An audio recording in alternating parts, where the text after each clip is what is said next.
vamos falar sobre os capítulos 23 e 24 de Mateus. Jesus não era só o Filho de Deus que curava, pregava, expulsava demônios, discipulava, operava milagres, discutia com os fariseus, contava parábolas. Ele também era profeta, que predisse acontecimentos futuros. Se você for, não é uma coisa que nós vamos ver agora, mas Jesus conseguiu pegar o fio da meada que Daniel deixou no Velho Testamento e dar sequência. E Jesus falou sobre a destruição de Jerusalém, sobre a destruição do templo, sobre a entrada da igreja. Ele, na verdade, realmente falou quase tudo isso em termos de parábolas. Mas Jesus foi profeta e predisse várias coisas que iriam acontecer depois dele. Aqui o capítulo 23 de Mateus é muito chocante a maneira que Jesus trata com a questão dos fariseus e dos religiosos da sua época. Lembra que no Sermão do Monte ele diz que não deve fazer as coisas para serem vistos pelos homens? Pois aqui no capítulo 23, versículo 5, ele diz: todas as suas obras eles fazem a fim de serem vistos pelos homens. Eles fazem exatamente o que ele fala no Sermão do Monte que não se deve fazer. Orar em público de forma para os outros poderem ver, querer aparecer, fazer as coisas, querer os primeiros lugares nos banquetes, ser chamado de rabi, com respeito nas praças.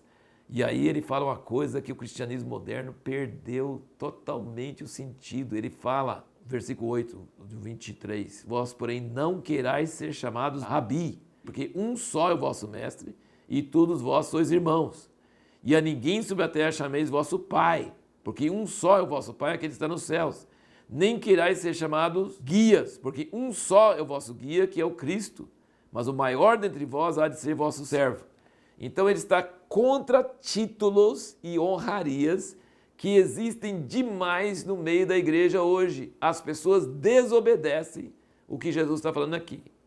Que nós não deveríamos ter títulos e nós não deveríamos ter honrarias, não deveríamos ser chamado mestre, nem pai, nem guia. Nós deveríamos ser servos uns dos outros e o maior deve ser o servo. Isso aí não é praticado na igreja hoje. Nós temos muitos títulos e hierarquia de títulos que chega quase a ser vice-deus, porque assim, é um negócio absurdo. E Jesus ensinou que não devia ter nenhum desses títulos. Não deveríamos querer ser chamado nada. Nós somos todos irmãos e um só é o nosso mestre, um só é o nosso pai, um só é o nosso guia, que é Cristo. Isso aqui é uma exortação muito forte. E aí ele começa a entrar nos ais e ele começa a realmente xingar os escribas. Eu digo xingar por quê? Porque ele chama eles de guias cegos. Ele chama eles de hipócritas. E ele vai falando que eles estão sujos por dentro, limpa o exterior do prato, do copo do prato, mas por interior está imundo. E chama eles de sepulcros caiados. Então ele realmente, e depois fala que eles são piores do que os que mataram os profetas no passado. E a nossa pergunta foi o seguinte: uma pessoa cheia de amor pode ser muito forte nas suas palavras para denunciar a religiosidade? Pode, porque Jesus é cheio de amor e ele foi muito forte em denunciar a religiosidade. E por quê? Por que ele fala isso? Porque ele tem tanta raiva do religioso que impede as pessoas de entrar. Veja o que ele diz aqui, versículo 13. Mas ai de vós, escribas e fariseus, hipócritas, porque fechais aos homens o reino dos céus. Pois nem vós entrais, nem aos que entrariam permitis entrar. Então, assim, o amor pode produzir palavras raivosas, palavras quase de xingo mesmo, não por, assim, contra a pessoa em si, mas contra aquilo que ela está fazendo. Ela está não entrando no reino de Deus e impedindo outras de entrarem. Você quer ver uma coisa que traz raiva em Jesus? É ver pessoas que não querem entrar e impedem os outros de entrar. Isso para ele é a coisa pior que existe. Então ele realmente fala muito forte sobre isso. Isso nos mostra que a pessoa que é cheia de amor pode ter realmente essa atitude, desde que ela não esteja com raiva das pessoas, mas com raiva daquilo que elas estão fazendo, que está impedindo os simples e os necessitados de entrar no reino de Deus. O capítulo 24 de Mateus é o famoso sobre os últimos dias, sobre a grande tribulação, sobre a volta de Jesus e sobre várias coisas aqui. Mas vamos sim só colocar alguns pontos importantes. Ele fala que vai ter uma tribulação como nunca houve. Presta bem atenção. Não se diz em lugar nenhum que a igreja não vai estar na terra durante a tribulação. Vai estar sim. Ele diz que esses dias serão encurtados por causa dos eleitos. Se não fossem encurtados, nem os eleitos seriam salvos. Então vai ser encurtado. Mas que vai estar na terra a igreja durante o tempo da tribulação, vai estar. Então prepare-se para isso. Vai ter tribulação como nunca houve, vai ter engano como nunca houve, falsos cristos, falsos profetas, heresias, vai ter iniquidade como nunca houve, vai se multiplicar a iniquidade, vai esfriar o amor de muitos, vai, por causa da perseguição, muitos vão trair uns aos outros, entregar seus pais, suas mães, seus irmãos, vão denunciar, vão trair, vão ser escandalizados, vão abandonar o evangelho e vão denunciar seus irmãos, suas irmãs. Muitas pessoas que hoje você acha amigos não vão te trair, ele vai ter muita traição. Muitos vão se desviar da fé.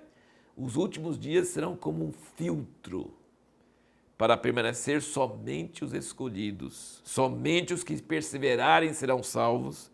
Deus vai encurtar aqueles dias e ele virá resgatar seus escolhidos de um canto da terra até a outra e vai recompensá-los para governar sobre a terra. Isso que ele fala aqui é uma coisa muito preciosa. E o que a gente devia estar fazendo? A gente deveria estar cuidando. Ele termina aqui o capítulo 24 falando que a gente deve servir os outros servos, cuidar dos outros servos, estar cuidando dos outros servos, estar perseverando, não indo atrás quando alguém fala, eis aqui o Cristo, eis ali, não, de jeito nenhum. E fala também que nos últimos dias as pessoas vão estar envolvidas com casando, dando em casamento, comendo, bebendo, construindo, comprando, vendendo, que vão estar envolvidos em coisas materiais. E essas coisas materiais vão realmente enroscar as pessoas e fazer com que elas não vigiem e não estejam preparados para aquilo que vai acontecer. O versículo 14 do 24 fala, este evangelho do reino será pregado no mundo inteiro em testemunho a todas as nações e então virá o fim. É o único sinal. Tem guerras, rumores de guerras e pestes e terremotos e todas essas coisas, mas nenhum desses aí fala que é o fim, né? Tem várias outras coisas acontecendo. Mas quando ele fala, este evangelho do reino será pregado no mundo inteiro em testemunho a todas as nações e então virá o fim. Então tem muitos países hoje onde o evangelho do reino não está sendo pregado e então o fim não pode vir. Então antes do fim vir, o evangelho do reino precisa ser pregado. Inclusive em muitos países onde a gente acha, por exemplo aqui no Brasil, que o evangelho está sendo pregado, ele fala este evangelho do reino. Não é este evangelho da água com açúcar que tem por aí, que as pessoas do mundo que nem querem isso, falam, não, ser cristão é ser assim. Quando vier realmente a restauração do evangelho puro, este evangelho do reino, que traz o temor de Deus, e traz a santidade de Deus, e traz o amor de Deus, aí a pessoa fala, nossa, aí é diferente, eu nunca ouvi um evangelho desse. Então realmente precisa de uma restauração do evangelho. Nós temos um curso que nós vamos montar no EAD sobre isso, sobre o evangelho profético. E agora, a pergunta que nós vamos responder no próximo vídeo é quais são as exortações de Jesus sobre como nos preparar para os dias difíceis dos últimos tempos?